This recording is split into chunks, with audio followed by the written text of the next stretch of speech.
সীতাকুণ্ড সমুদ্রপৃষ্ঠ থেকে প্রায় 1020 ফিট উচ্চতায় অবস্থিত এই সুন্দর জায়গাটির অবস্থান বন্দরনগরী চট্টগ্রাম জেলার ঠিক পশ্চিম দিকে অবস্থিত।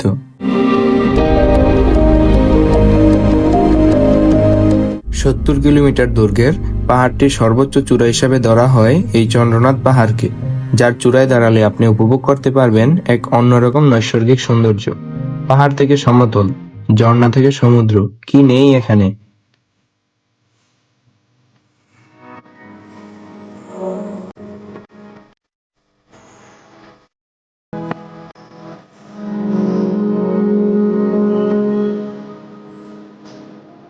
পাহাড়, ঝর্ণা, বৃক্ষরাজ আর পাখির কলরবে মুখরিত হয়ে থাকে যেন তার প্রতিটি আনাচে কানাচে।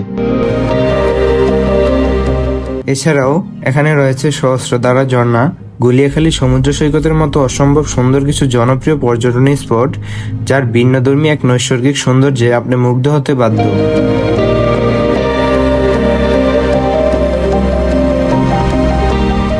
আজকের ভিডিওতে আপনাদের দেখানোর চেষ্টা করব সীতাকুণ্ডে অবস্থিত সবচেয়ে সুন্দর পর্যটনী স্পট গুলিয়াখালী সি বিচের আসল সৌন্দর্য, এবং দেওয়ার চেষ্টা করব এই সীতাকুণ্ড ভ্রমণের একটি পূর্ণাঙ্গ ভ্রমণ গাইডলাইন।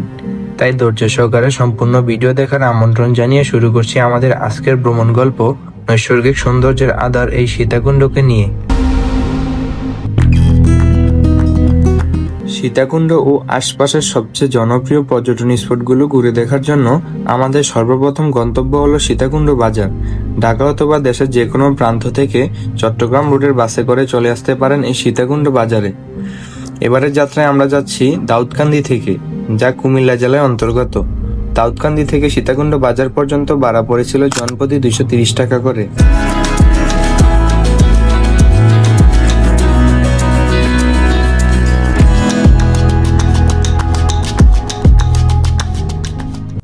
হ্যালো এভরিওয়ান, আসসালামু আলাইকুম। এই মুহূর্তে আমরা আছি সীতাকুণ্ড বাজারে।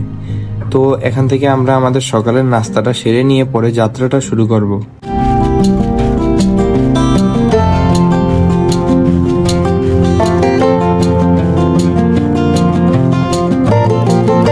সো আমরা আসলে সীতাকুণ্ড বাজারের একটি র্যান্ডম হোটেল থেকে আমরা আমাদের সকালের নাস্তাটা সেরে নিলাম, আর আমরা এখন একটা রুম বুকিং করে ফ্রেশ হয়ে চলে যাব গুলিয়াখালী সি বিচের উদ্দেশ্যে।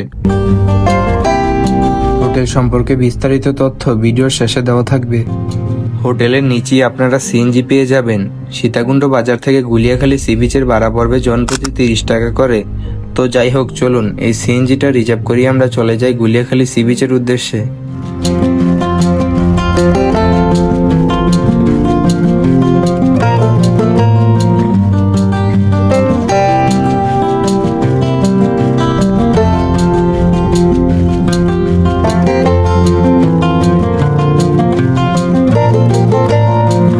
ওকে, এই মুহূর্তে আসলে আমি আছি গুলিয়াখালী সি বিচের একদম সামনে।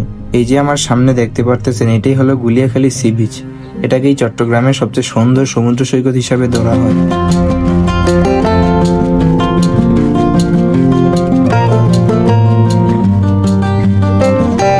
বন্ধুরা, just look at this view. আমরা সাধারণত বালুময় বীচ দেখে অভ্যস্ত, কিন্তু এখানে দেখুন শুধু সবুজ আর সবুজ, মনে হচ্ছে প্রকৃতির বিছানো কার্পেট। গুলিয়াখালী সমুদ্র সৈকত অন্যান্য সমুদ্র সৈকত থেকে সম্পূর্ণ আলাদা। এর একদিকে রয়েছে দিগন্ত বিস্তৃত জলরাশি এবং অন্যদিকে রয়েছে সারি সারি কেওড়া বন। গুলিয়াখালী সি বিচের সবুজ ঘাসে ঢাকা প্রান্তর আর দূরে নীল সমুদ্রের ঢেউ, সব মিলিয়ে যেন প্রকৃতির এক অসাধারণ ক্যানভাস।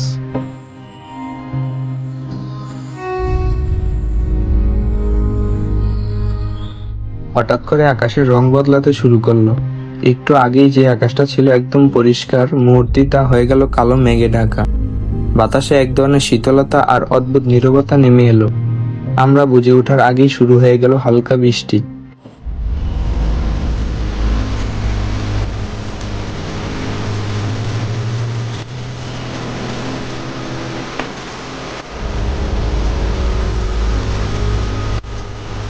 বৃষ্টি ভেজা সেই মুহূর্তগুলো সত্যিই ছিল অন্যরকম। বন্ধুরা মিলে হাসাহাসি, ভিজতে ভিজতে ভিডিও করা, সব মিলিয়ে যেন জীবনে ছোট ছোট সুখগুলোকে নতুন করে অনুভব করেছিলাম। ভেজা মাটির গন্ধ, ঠান্ডা বাতাস আর সমুদ্রের গর্জন সব মিলিয়ে একসাথে এক অসাধারণ অভিজ্ঞতা তৈরি করেছিল। দিন শেষে আমরা যখন ভেজা কাপড় আর অনেকগুলো স্মৃতি নিয়ে ফিরে আসছিলাম, তখন মনে হয়েছিল এই হঠাৎ বৃষ্টি না আসলে হয়তো এই ট্রিপটা এত স্পেশাল হয়ে উঠতো না। গুলিয়াখালী সমুদ্র সৈকতের এই ট্যুরটা আমাদের সারা জীবন মনে থাকবে। আপনারা যারা ন্যাচারাল ভিউ পছন্দ করেন তারা কিন্তু অবশ্যই এখানে আসবেন। আজকের ব্লগটা এখানেই শেষ করছি। কেমন লাগলো জানাবেন কিন্তু। আল্লাহ হাফেজ।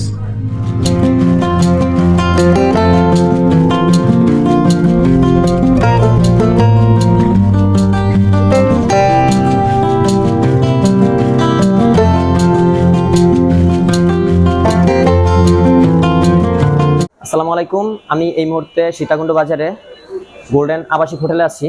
ভাই, আপনাদের এইখানে কি কি ক্যাটাগরির রুম মানে আপনাদের কাস্টমাররা পাবে, এটা যদি আপনারা একটু বলতেন। AC, non AC.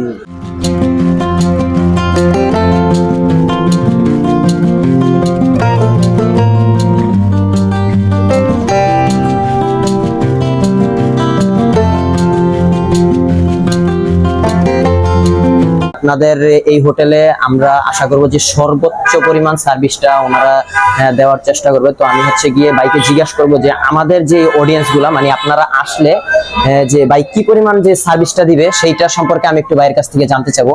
আপনাদের মাধ্যমে আসলে কিছু ডিসকাউন্ট করে দিবে।